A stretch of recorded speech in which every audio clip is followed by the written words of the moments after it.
They were historically a pretty exciting team to watch just because they're always willing to fight. In the beginning of stage 1, they were struggling a lot. They started stage 102. They subbed in Patman, lost the first one, and then didn't lose a single series, which helped them qualify for playoffs. And then they had a pretty insane lower bracket run. I don't think people were expecting that much out of them. They haven't lost on Icebox for the entire stage 1. They only lost on Lotus towards the beginning of the year, and their 60% win rate on Fracture.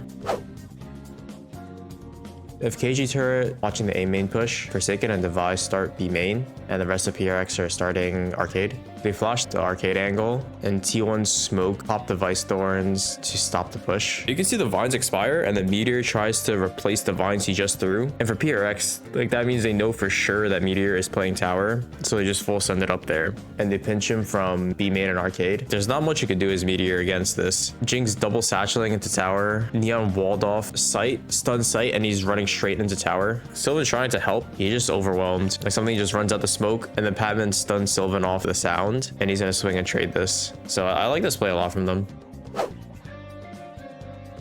All of PRX are on A. If they see you try to take it, they'll just keep overwhelming you. Is Yoru Flash, Vice Thorns, Fade Eye, Boombot, and Forsaken's popping through the door with Blind, or with Omen Blind. And like most people will be pretty happy with the A space, but something is just, he's just so bloodthirsty. So there's gonna be a lot of rounds where PRX are just live or die by something. They leave A control to Forsaken since he has smokes and TP. Jing picks up B, so they're playing the 5v3 pretty well.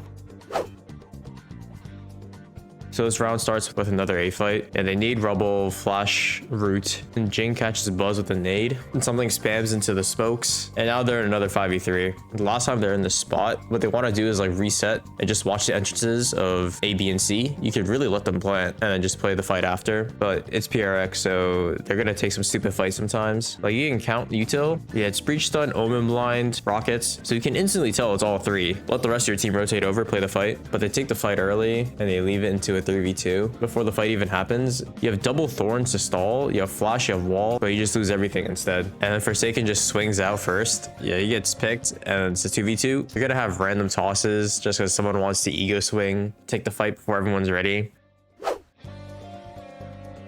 The Neon opens the wall, so Jing and Forsaken break the door and go through. Jing gets one, Devi gets one pick, so it's 5v3. I mean, Devi gets traded. It happens. That's not the worst. But what's unacceptable is this double dash through a smoke into a stinger. Like, you already donated one gun, and then now you're donating a second gun. So it's spots like this that make PRX super coin flip. These guys will just randomly toss rounds.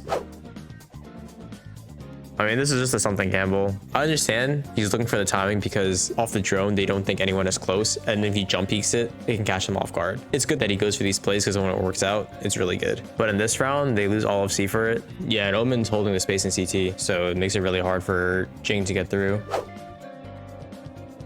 Their execs, no one is scared to just keep charging. Jing double satchels into the smoke with a shotgun. Something just TP'd onto site. Like they're actually pack rats. They're all just charging at this Viper backside. I mean, it's just so hard to deal with. There's 5 people running onto your site max speed. Jing sitting in the smoke and just bops Teho with the shotty. So it's so hard to hold into these guys unless you're ready for something crazy like that. 4 of them walking down to Arcade, and Patman's ready to stun off contact. They see the Neon, rip the stun, and they all just keep swinging and fighting. As Brim is sitting in the smoke, but it doesn't really matter. They mauled the Heaven guy, they mauled the Arcade guy, and they're all just ready to trade. Like, it looks like a 4v4, but PRX are playing much closer together and can get these trades off a lot cleaner. This is another set play from PRX. PRX walk up and then Forsaken starts jump spotting B main. Jen gets blasted and Forsaken walls sight, pops the ult, runs through the canteen smoke with Jing, and Patman pre-stuns the corner in canteen. Device someone gets one through the Gen smoke. Jing picks up his trade, smokes come down at 124, and Jing's in your spawn at 120.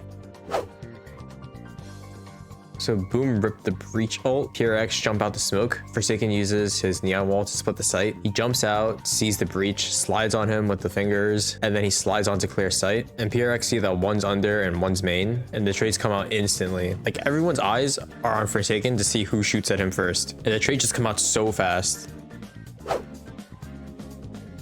Like a set opener from PRX on B. You smoke deep B lobby, neon stun, and there's 3 of Boom waiting behind the smoke. But when Jing gets in this angle, he sees like a pixel of Brim and it's gonna be over for him.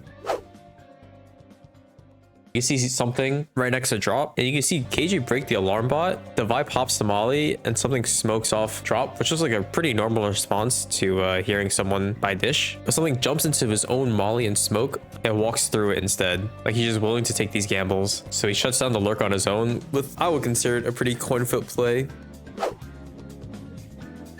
I mean, Patman's so good. Look at this angle. He moves out from the corner. You can see Yoru check the corner for someone, thinks no one's there, and keeps swinging towards sight. But Patman's playing the other side of the smoke instead, and all of PRX just starts swinging out. Okay, so this set play is on PRX's attack. There's like a pretty cool combo between the Yoru ult and the Omen ult. So something sends his TP out forward, jumps into the ult and TPs at the same time, and he spots Deadlock solo on site. Something runs in the tree, clears it out for Forsaken so he can TP in, and this gives Forsaken a good idea of where to throw his blind. And the idea is to like blind the guy that something's marking, so something can just pop out, kill him, and they take all of sight for free. But Bane kind of breaks his angles, like he pretends like he's running away, jumps up the rope, jumps right back down to dodge the paranoia, and just one taps him. So I would say against most people, this play would definitely get them. Really interesting play to clear all of A though. Yeah, PRX show a really aggressive Icebox, even on defense. Forsaken darts belt, but when the dart doesn't scan anyone, something is free to run into jail. Forsaken follows him, drones even deeper. Tags KJ, something updrafts over. Jing throws his paranoia at him, and they're just hunting him down. And PRX hear the tap on B, but they know there's one guy still A, so 3 of them walk down mid and try to kill him before moving to B. Like something doesn't have to get this kill, he just needs to make time for PRX to come down mid. It doesn't work out this time, but the idea is really good. This is a different aggressive look. Forsaken's gonna dart deep instead of just hitting belt. Jing TP's past the orbs to swing out, swings past nest, and it completely catches the RX off guard because everyone else is holding his belt, and the only way someone else can push through is through the angle that Jing is holding. Something and Jing just running past the rockets.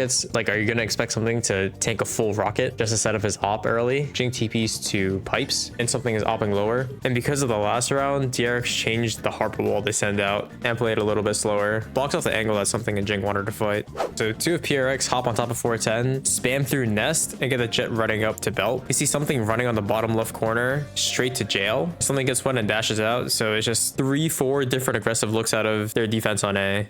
They switch it up again, put up a smoke to block the belt angle, and something is droning through belt. Jing TP's into the spot that Sova's usually drone from on attack, but he's using it to follow Forsaken's drone and pick one. He doesn't see Bane, but anyone waiting outside for him is not expecting this. Even on attack, they're super aggressive. Jing uses both his TPs to quickly get on top of belt on the right side, and you can't even see him cross over. It's pretty hard to expect him there, but Jing doesn't get the kill that time. And the other variation is for Jing to double TP onto pipes, but it does require the Sova dart. He gets caught off guard because Sova dart doesn't clear out nest for him.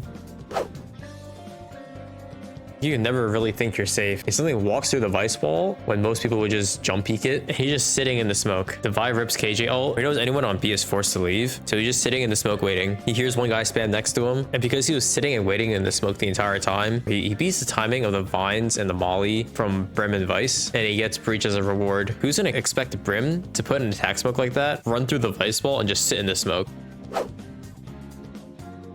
And it's nice that PRX can switch up the pace too. Like, they don't always have to play for the rush. You see the Taeho ult, you see the Brim ult. So RRQ is set up here to stun and ult off this wall. No one on PRX dies for this. And now PRX are happy to pop out, drop double smokes, wall comes out to split the site. Jing rips ult, Forsaken's running through, and these two can clear out site pretty happily. And Jing can pick up the trade with his ult. They even drop the spike for Forsaken to plant because no one else on PRX can make it on that easily. Like, they don't know if anyone's playing in drop, playing in one of the smokes, so they just let Forsaken and Jing take the risk instead. Because if you get this off, you still have Brim Molly, KJ Mollies, and Breach Blast for post, but you don't even get to see it because Jing and Forsaken win a 2v4.